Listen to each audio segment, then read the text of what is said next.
Hi guys. So I just wanted to do this quick little demonstration for those of you that don't know how to look up your birth chart.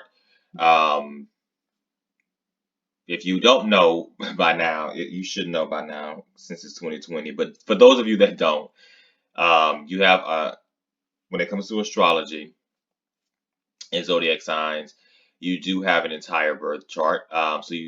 That consists of planets and signs and houses. Everyone has one. So you are more than just your sun sign. Your sun sign is what is the sign that most people know you as. You know, when they know your birthday, oh, you're a Taurus, or oh, you're a Virgo. That's the sun sign. But you have other signs in your chart that are also in other planets. So, and that kind of dictates you as a person the moment you were born. So this is just a quick demonstration to show you guys how to look it up, um, and kind of where. And I'm going to talk briefly about what certain things mean, because I don't mean for this to be like an entire, um, you know, an entire lesson, because you can Google this as well.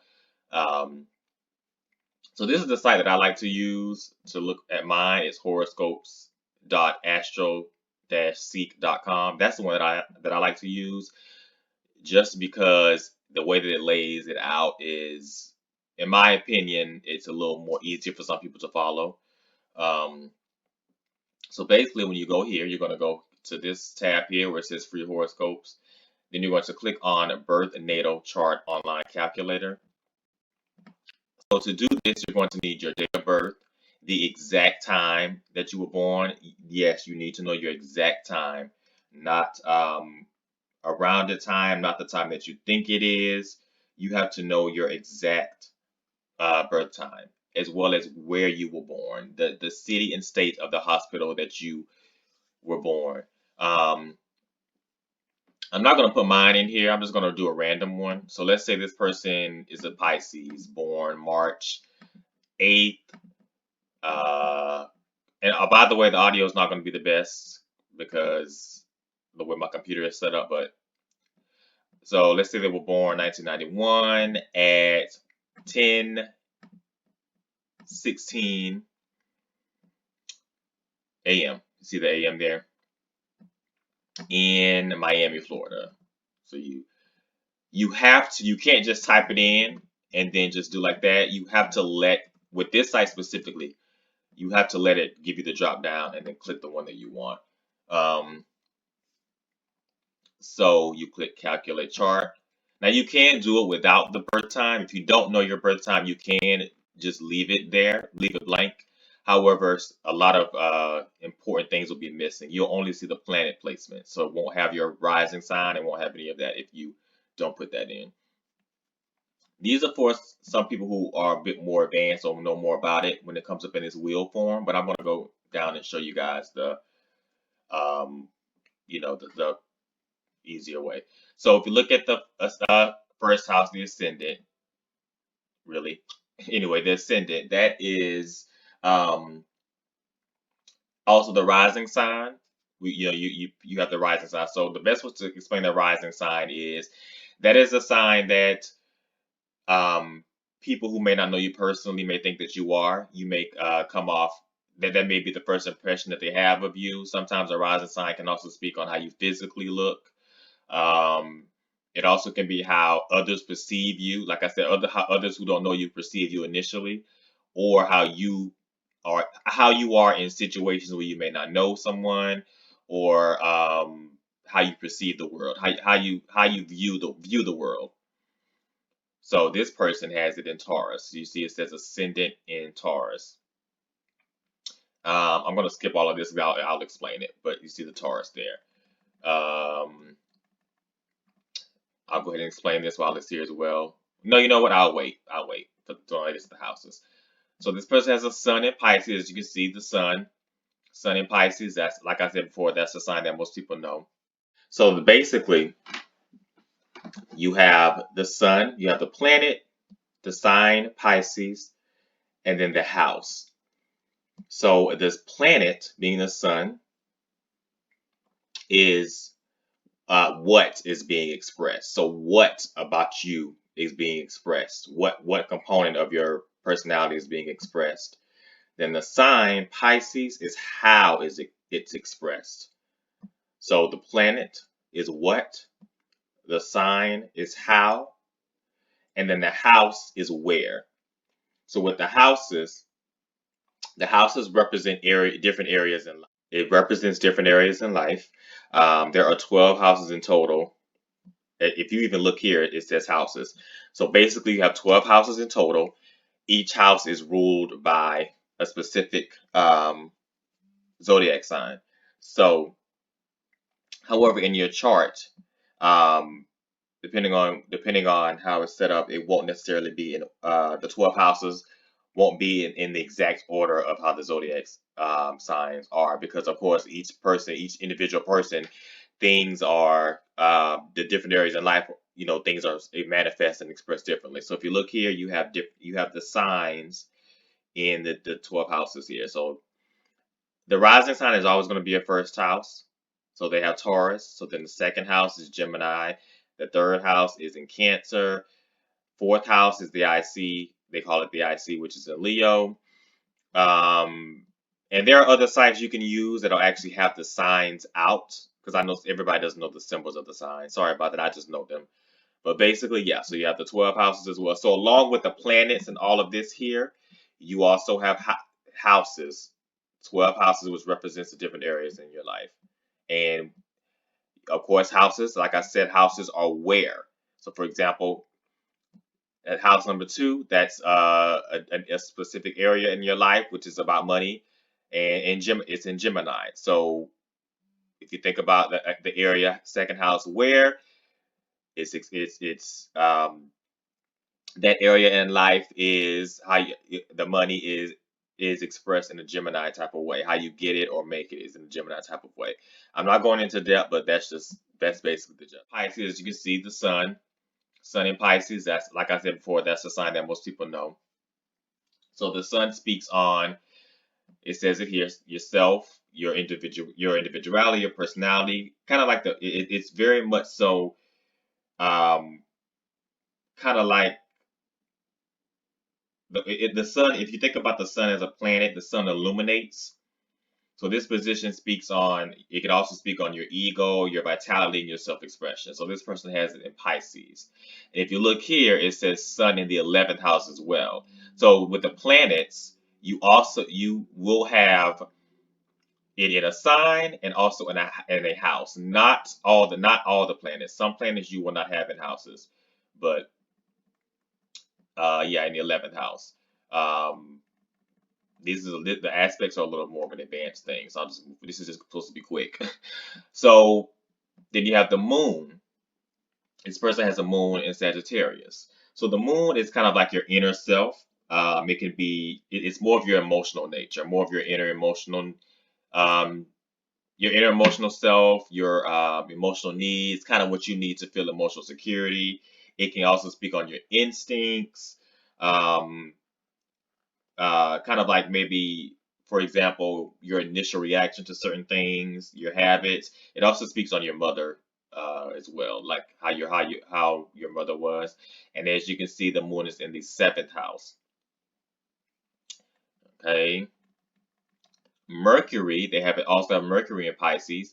Mercury speaks on your communication. This is more of your communication style. So it's your logic, your intellect, how you communicate, and how you think. So it's how you communicate and how you think. Remember that.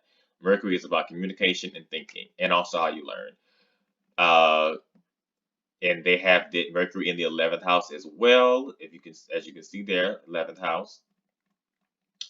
Then there you also have Venus. They have Venus in Aries. Venus in your chart is the plan about love. So it's how you express your love. It speaks on your love language.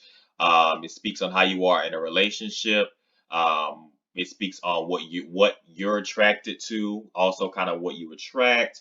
It speaks on for some how they express their femininity, because Venus is about femininity as well. If you think about Aphrodite, um, Also speaks on how you indulge in pleasures, whether that be sex, material things, and it can also speak on what you sometimes predominantly spend your money on as well. Back to that material things, your sensuality as well. They have a lot, wow, 11th house going on here. Venus in the 11th house, as you can see here. Then there is Mars. Mars is the planet that speaks on your drive. It speaks on drive, aggression, your desires. So Mars is basically how you fight for things, how you go after your passions. It also speaks on your sex drive as well, and it speaks on how you also may express your anger, how you deal with conflict, how conflict is, you know, how you deal with conflict, how conflict is bounced back to you. It's a lot. It's a lot of things. It's very complex if you really look into it. And then they have Mars in Gemini, as you can see, and Mars in the first house. So you have, as you can see, you have various. Some people have the same sign in the multiple planets. That's called a stellium. When you have it in three, when you have a stellium is when you have a sign in three or more planets. So, for example, this Jupiter and Leo here. If they had Leo in their Jupiter, in Mars, and in their Venus, that would be called a stellium, since it's three or more. But anyway, so they have Jupiter and Leo. So Jupiter speaks more so on your expansion. It speaks more so on how you grow, how your luck, how your luck goes, your abundance. Um, basically it's all about Jupiter is all about expansion, optimism, as you can see there, happiness. So when you look at Jupiter, it speaks on basically how things grow, how things expand, and they have it in the third house, as you can see there. Saturn, everybody's favorite child, not mine.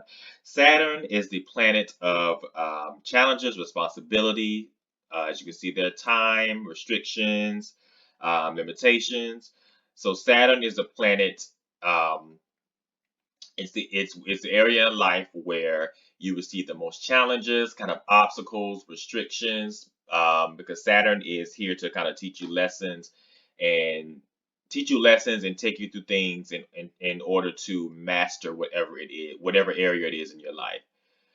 So they have it in Aquarius, as you can see here, and they have it in the ninth house here.